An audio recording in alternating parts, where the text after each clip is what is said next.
See, I don't know about anybody else, but I want to see. And I want to be able to acknowledge the one who helps me see. And see, I've discovered something, church. I've discovered something.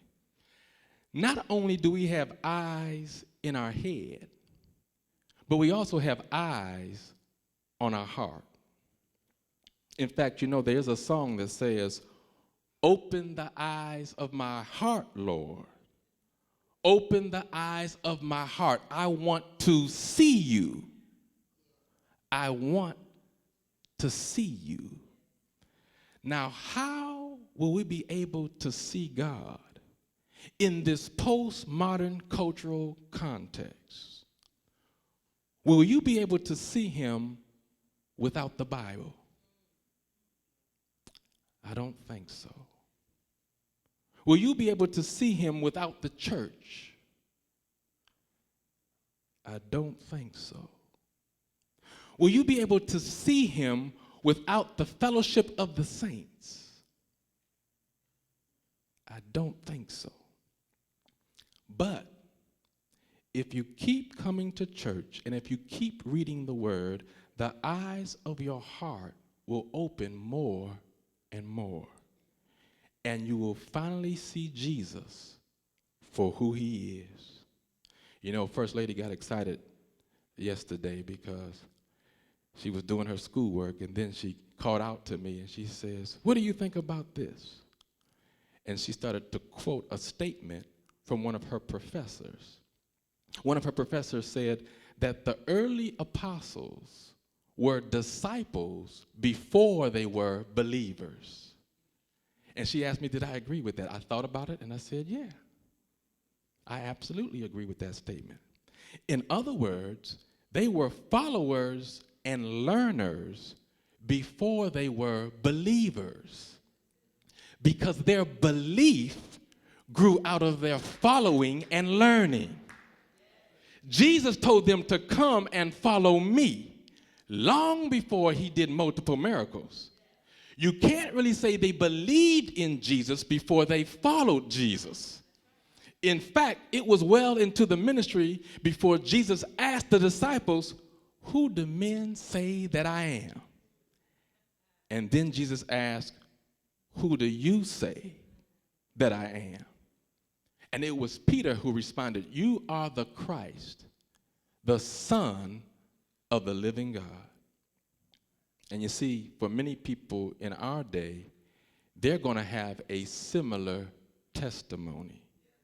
When folks get real honest, they will be able to share. It was only after they started going to church and really listening and really learning that they submitted their life to God and became a person convinced that Jesus is the way, the truth, and the life. But see, that level of conviction will only come after they follow.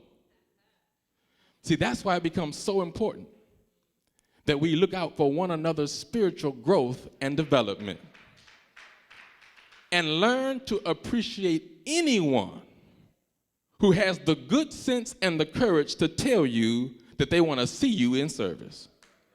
Because they might just understand that you're going to have to follow before you can genuinely believe. You're going to have to keep coming to church. You're going to have to keep reading the word before your eyes will really open. In fact, I've shared before, I really appreciated the testimony once I heard of a minister who confessed that he was preaching for 2 years before he got saved. See, it's only when we really follow after him that the revelation of who Jesus is will be revealed to us, and we can live out that life in some conviction because we have now discovered who Jesus is. Oh, let me make it real plain, and let's just put it all on the table. Do you know that perhaps the majority of people who walk down the aisle on a Sunday morning, at that point that they walk down, are not fully committed to Jesus Christ.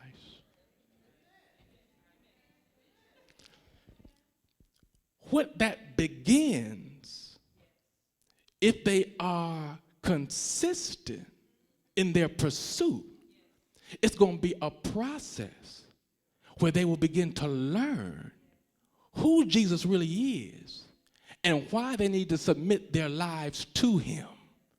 So it's going to be in the fellowship that they're going to really end up in belief. See, you can't really say you believe something if you're not convinced. And you don't get convinced about who Jesus is till you follow him.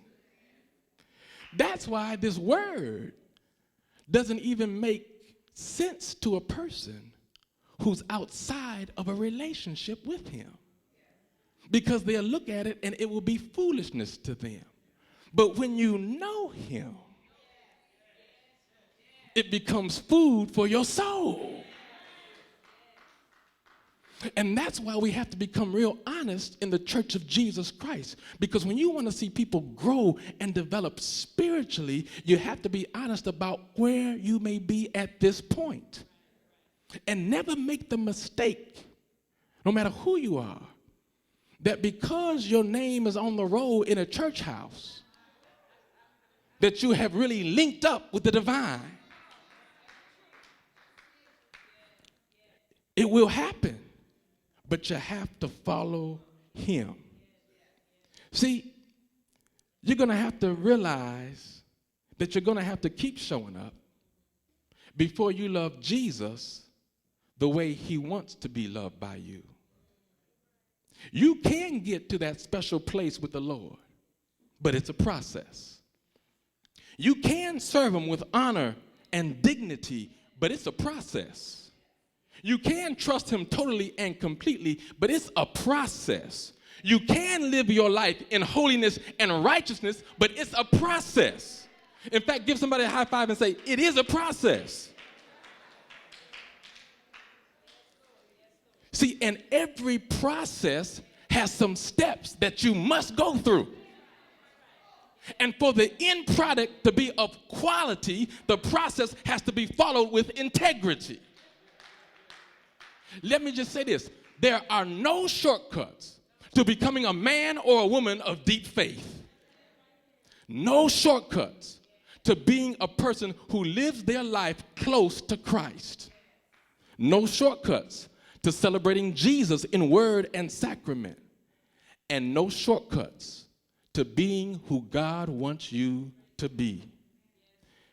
Becoming the person that God created you to be means that you are going to have to go through the process. And some of that process, you may not always understand. Some of that process may be hard for you to get excited about. Some of that process may not be appealing. But I've learned that none of that matters.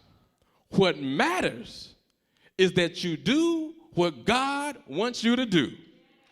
And then you can go through that process.